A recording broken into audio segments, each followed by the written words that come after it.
श्री विष्णु की महिमा। भक्त प्रवर पुंडरीक की कथा।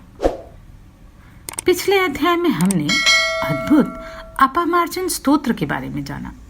यह स्तोत्र सभी प्रकार की व्याधियों को दूर करने वाला है। नमस्कार, मैं आभा शर्मा जावास। यदि आपको मेरा ये प्रयत्न सराहनीय लगा हो तो मुझे सब्सक्राइब करके प्रोत्साहित करें। श्री पार्वती बोली, विश्वेश्वर प्रभु, भगवान श्री विष्णु का महात्म्य अद्भुत है, जिसे सुनकर फिर कभी संसार बंधन नहीं प्राप्त होता। आप पुनः उसका वर्णन कीजिए। महादेव जी ने कहा, सुंदरी, मैं भगवान श्री विष्णु के उत्तम महात्म्य का वर्णन करता हूं। सुनो। इसे सुनकर मनुष्य पुण्य प्राप्त करता है और अंत में उसे मोक्ष की प्राप्ति होती है। महाप्राग देवव्रत, जो इंद्र आदि देवताओं के लिए भी दुर्दश है, कुरुक्षेत्र की पुण्य भूमि में ध्यान योग परायण हो रहे थे। वे संपूर्ण शास्त्रों के आश्रय थे। उन्होंने अपनी इंद्रियों को वश में कर लिया था। उनमें पाप का लेश भी नहीं था। वे सत्य प्रतीक थे और क्रोध को जीतकर समता में प्रतिष्ठित हो चुके थे। संसार के स्वामी और सबको शरण देने वाले भक्त वत्सल भगवान नारायण में मन, वाणी, शरीर और क्रिया के द्वारा वे परम निष्ठा को प्राप्त थे।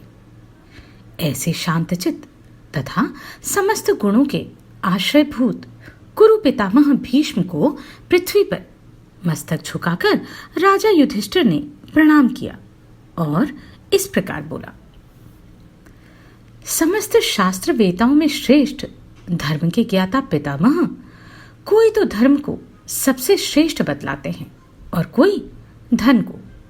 कोई दान की प्रशंसा करते हैं तो कोई संग्रह के गीत गाते हैं। कुछ लोग सांख्य के समर्थक हैं तो दूसरे लोग योग के।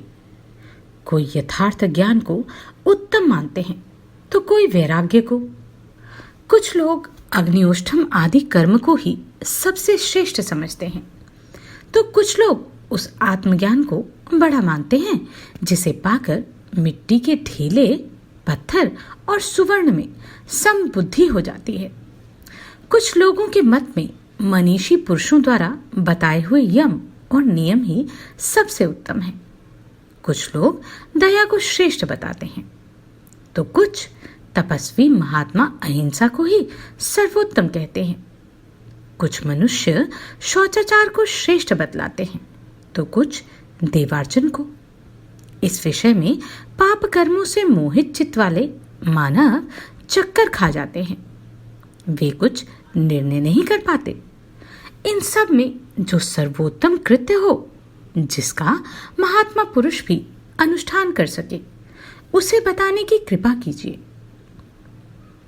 भीष्म जी बोले, धर्मनंदन सुनो, यह अत्यंत गूढ़ विषय है जो संसार बंधन से मोक्ष दिलाने वाला है।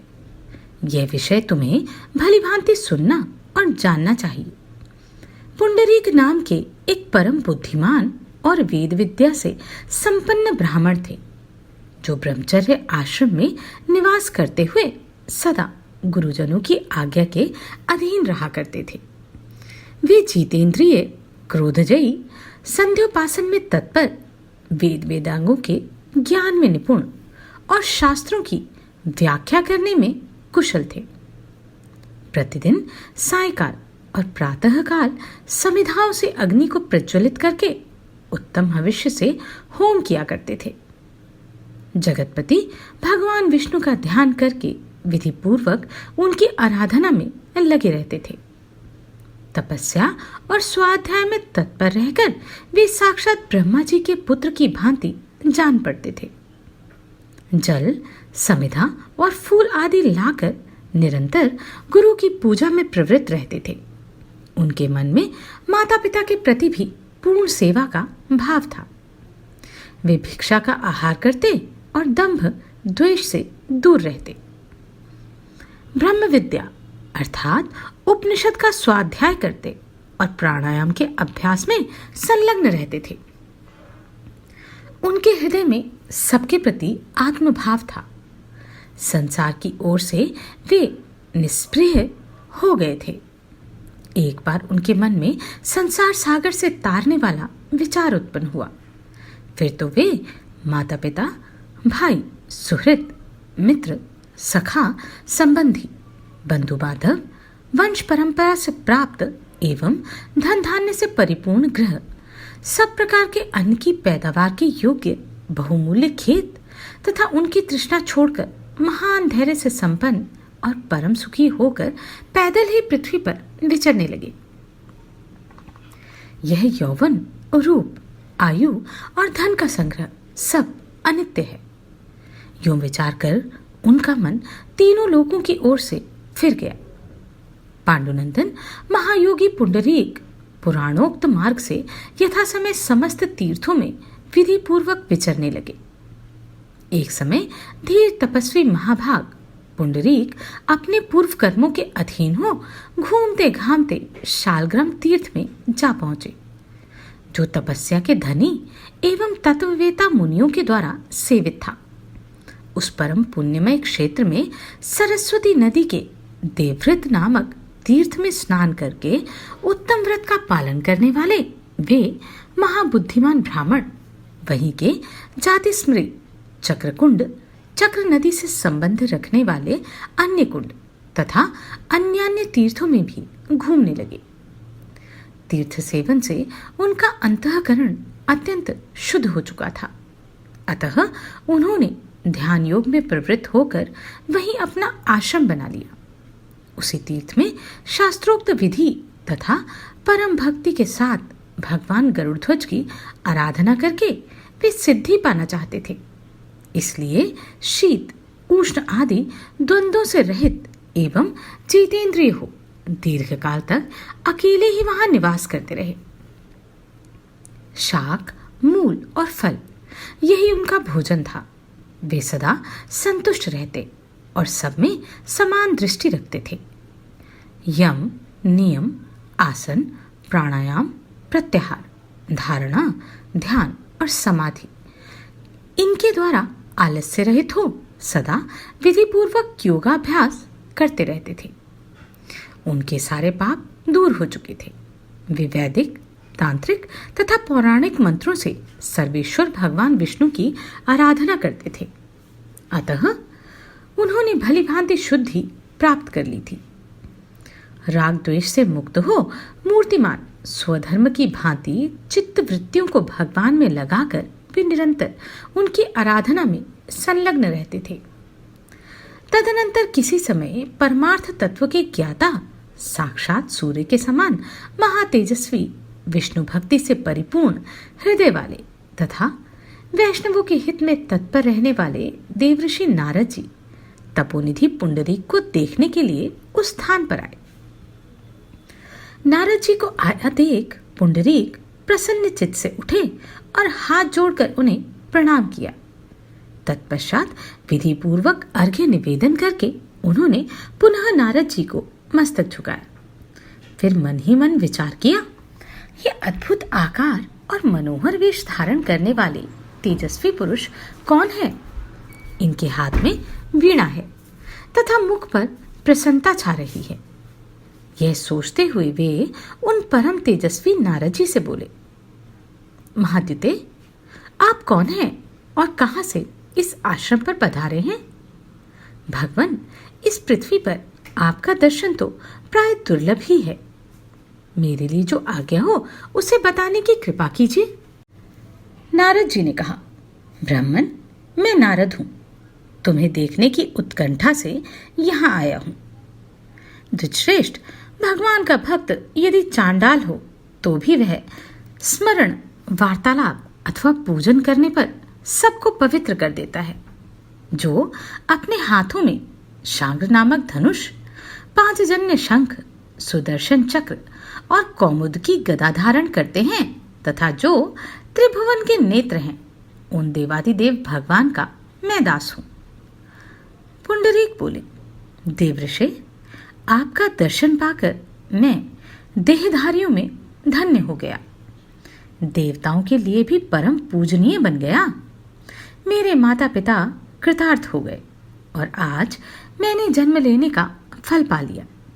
नारद जी, मैं आपका भक्त हूं, मुझ पर अनुग्रह कीजिए।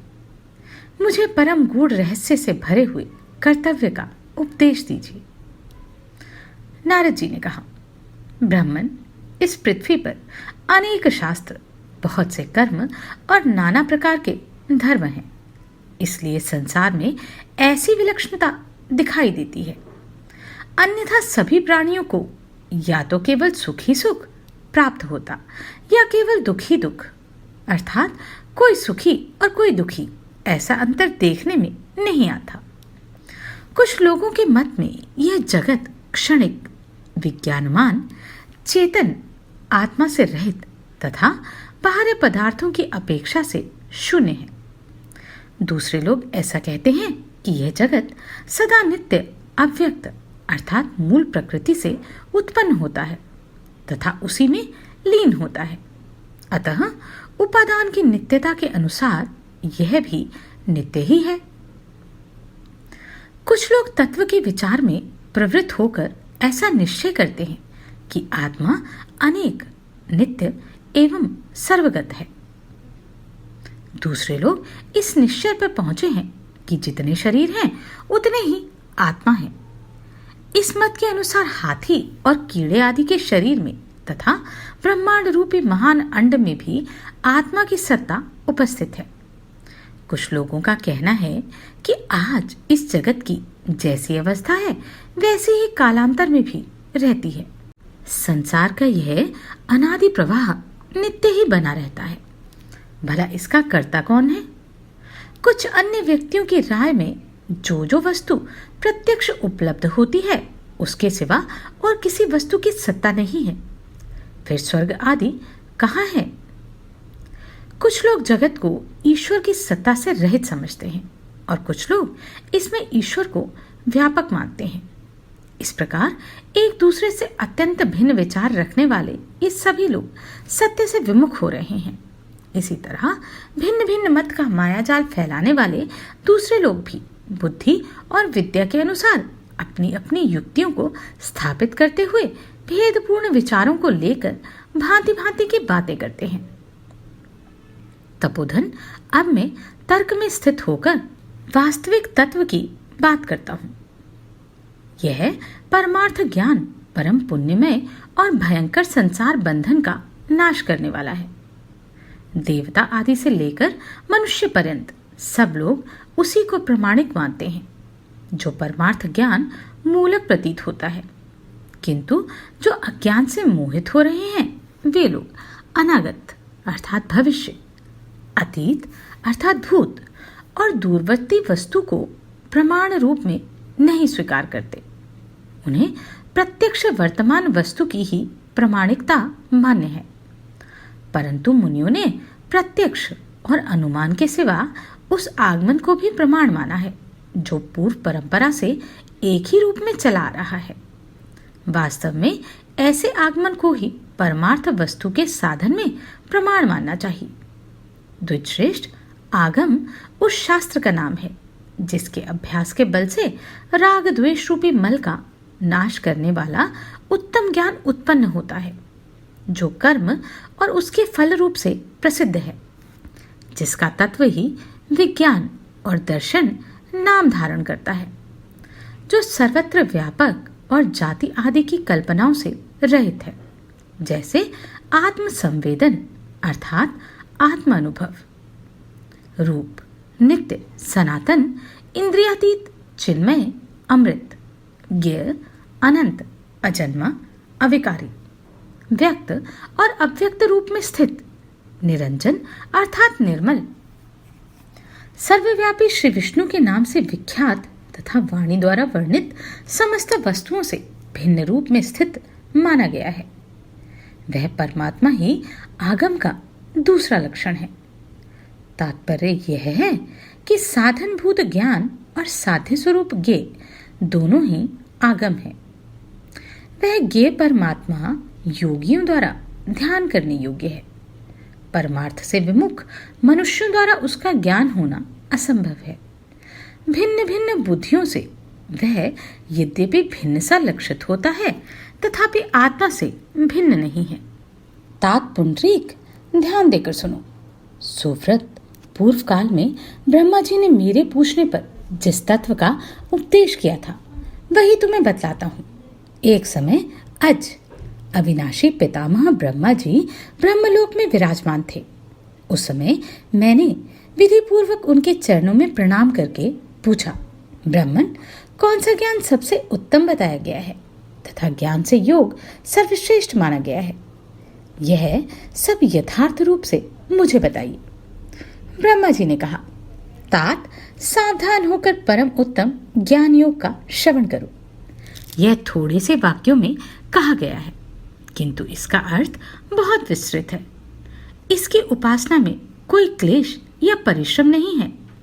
जिन्हें गुरु परंपरा से पंचविंशक पुरुष बताया गया है, वे ही संपूर्ण भूतों के आत्मा हैं। इसलिए उन्हीं को संपूर्ण जगत के निवास रूप सनातन परमात्मा नारायण कहा जाता है। वे ही संसार की सृष्टि, संहार और पालन में लगे रहते हैं। ब्रह्मन, ब्रह्मा, शिव और विष्णु, इन तीनों रूपों में एक ही देवाधिदेव सनातन पुरुष विराज रहे हैं। अपना हित चाहने वाले पुरुष को सदा उन्हीं की आराधना करनी चाहिए। जो निस्पृह, नित्य, संतुष्ट, ज्ञानी, जितेंद्रिय, ममता अहंकार से रहित, राग द्वेष से शून्य, शांतचित्त और सब प्रकार की आसक्तियों से पृथक हो ध्यान योग में प्रवृत्त रहते हैं, वे ही उन अक्षय जगदीश्वर को देखते और प्राप्त करते हैं।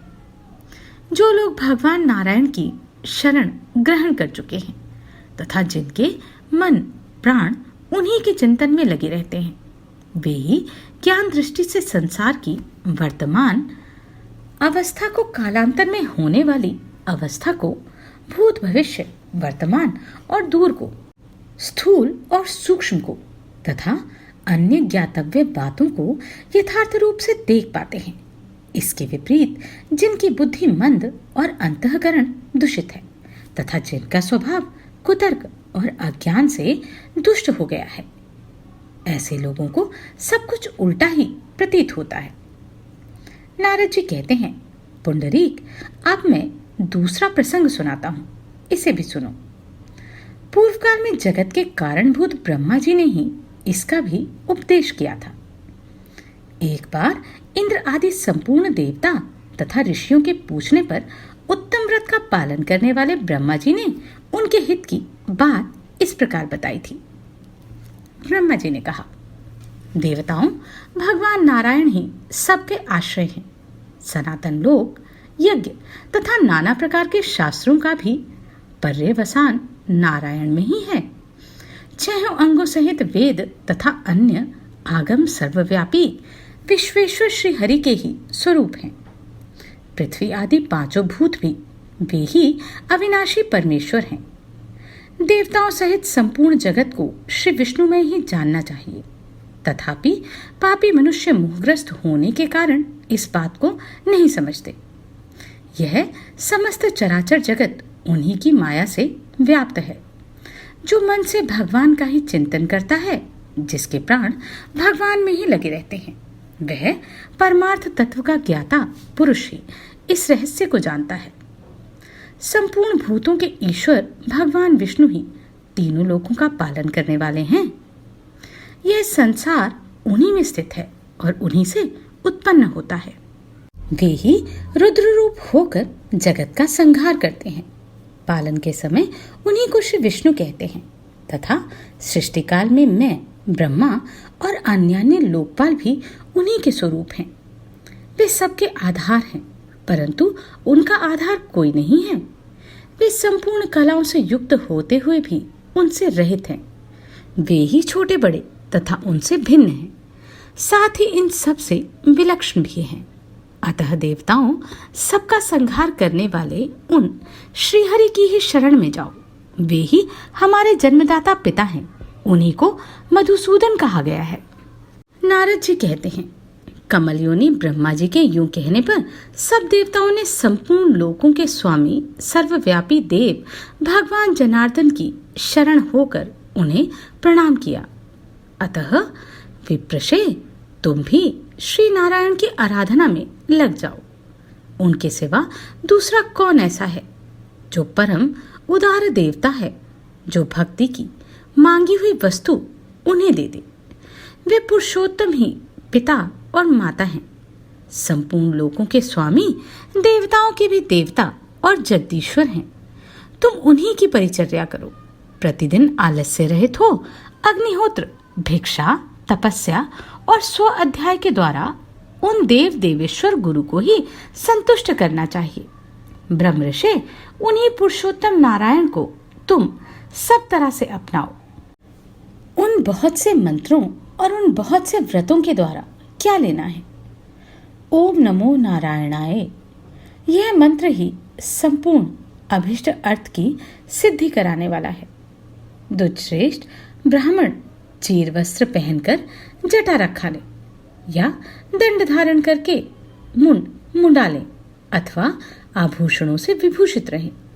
ऊपरी चिन्ह धर्म का कारण नहीं होता। जो भगवान नारायण की शरण ले चुके हैं वे क्रूर, दुरात्मा और सदा ही पापाचारी रहे हों तो भी परम पद को प्राप्त होते हैं। जिनके पाप दूर हो गए हैं ऐसे वैष्णव पुरुष कभी पाप से लिप्त नहीं होते। वे अहिंसा भाव के द्वारा अपने मन को वश में किए रहते हैं और संपूर्ण संसार को पवित्र करते हैं। क्षत्र बंधु नाम के राजा ने, जो सदा प्राणियों की हिंसा में ही लगा रहता था, भगवान केशव की शरण लेकर श्री विष्णु के परम धाम को प्राप्त कर लिया। महान धैर्यशाली राजा अम्बरीश ने अत्यंत कठोर तपस्या की थी और भगवान पुरुषोत्तम की आराधना करके उनका साक्षात्कार किया था। राजाओं के भी राजा मित्रसेन बड़े तत्ववेता थे। उन्होंने भी भगवान ऋषिकेश की आराधना करके ही उनके वैकुंठ धाम को प्राप्त किया था। उनके सिवा बहुत से ब्रह्मर्षि भी, जो तीक्ष्ण व्रतों का पालन करने वाले और शांत चित्त थे, परमात्मा विष्णु का ध्यान करके परम सिद्धि अर्थात मोक्ष को प्राप्त हुए। पूर्व काल में परम आह्लाद से भरे हुए प्रहलाद भी संपूर्ण जीवों के आश्रयभूत श्रीहरि का सेवन, पूजन और ध्यान करते थे। अतः भगवान ने ही उनके संकटों से रक्षा की। परम धर्मात्मा और तेजस्वी राजा भरत ने भी दीर्घ काल तक इन श्री विष्णु भगवान की उपासना करके परम मोक्ष प्राप्त कर लिया था। ब्रह्मचारी, गृहस्थ, वानप्रस्थ अथवा सन्यासी कोई भी क्यों ना हो, भगवान केशव की आराधना को छोड़कर परम गति को नहीं प्राप्त हो सकता। हजारों जन्म लेने के पश्चात जिसकी ऐसी बुद्धि होती है कि मैं भगवान विष्णु के भक्तों का दास हूं, वह समस्त पुरुषार्थों का साधक होता है। वह पुरुष भी निस्संदेह श्री विष्णु धाम में ही जाता है। फिर जो कठोर व्रतों का पालन करने वाले पुरुष भगवान विष्णु में ही मन प्राण लगाए रहते हैं, उनकी उत्तम गति के विषय में क्या कहना है। अतः तत्व का चिंतन करने वाले पुरुषों को चाहिए कि वे नित्य निरंतर अनन्य चित्त से विश्वव्यापी सनातन परमात्मा नारायण का ध्यान करते रहें।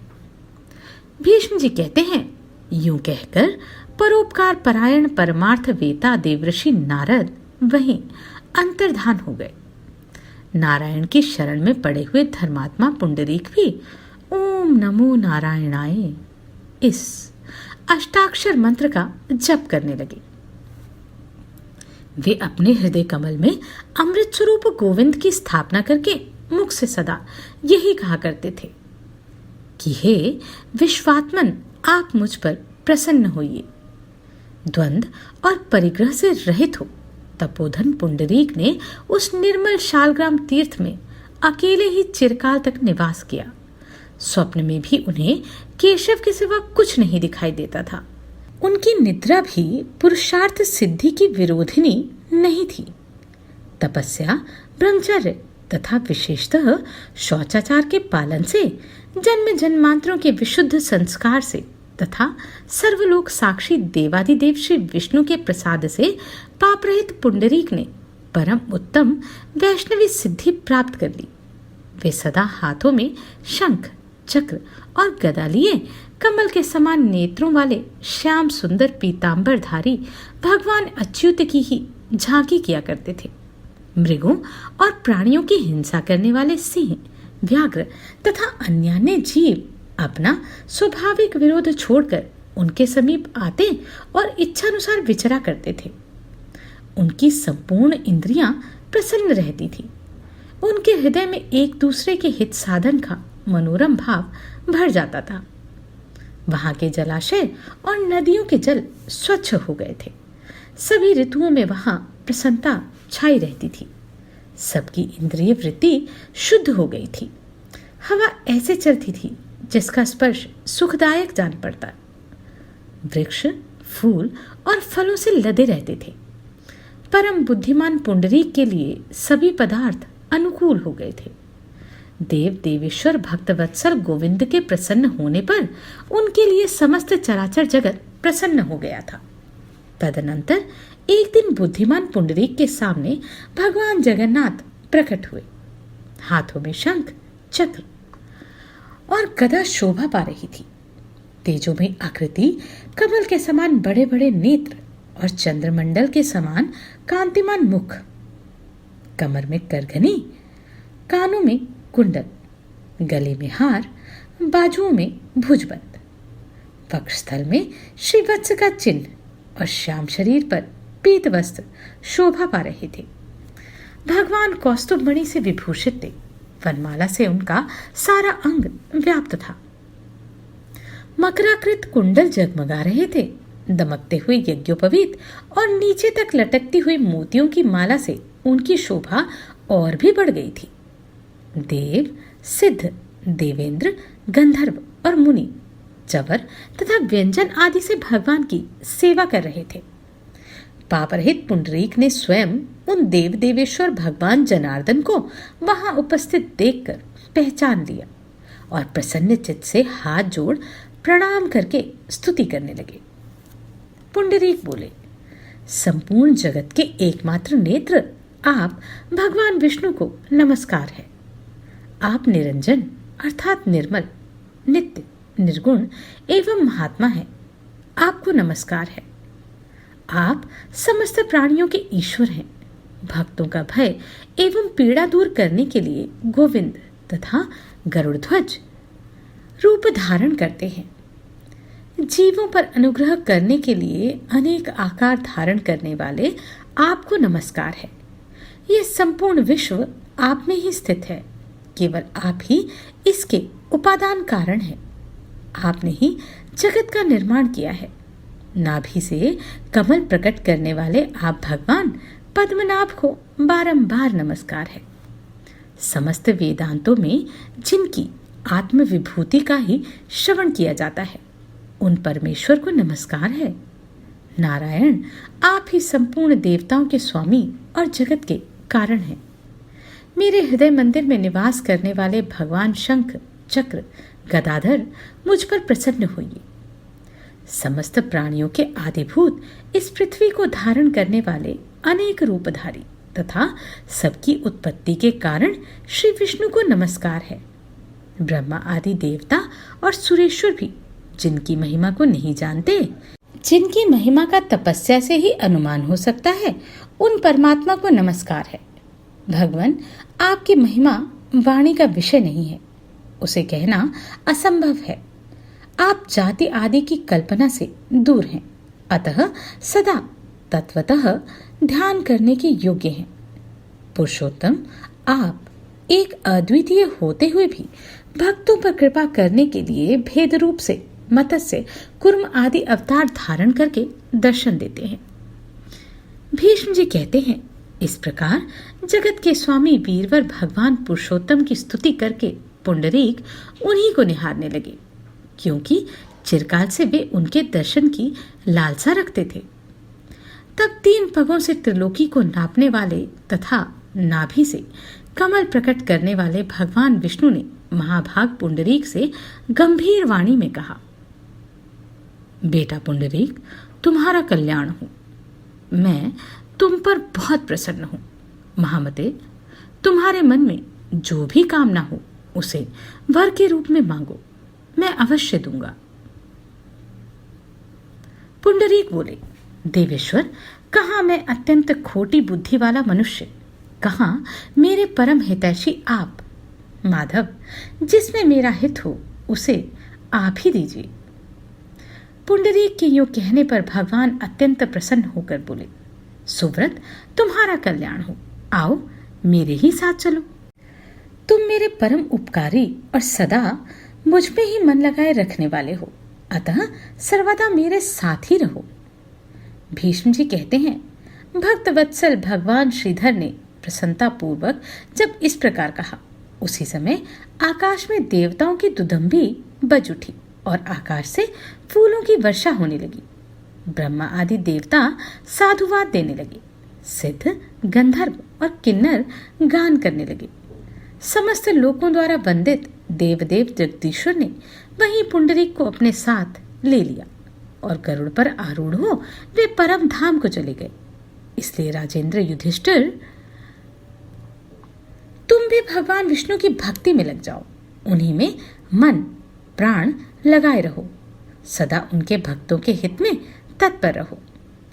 यथा योग्य अर्चना करके पुरुषोत्तम का भजन करो और सब पापों का नाश करने वाली भगवान की पवित्र कथा सुना करो।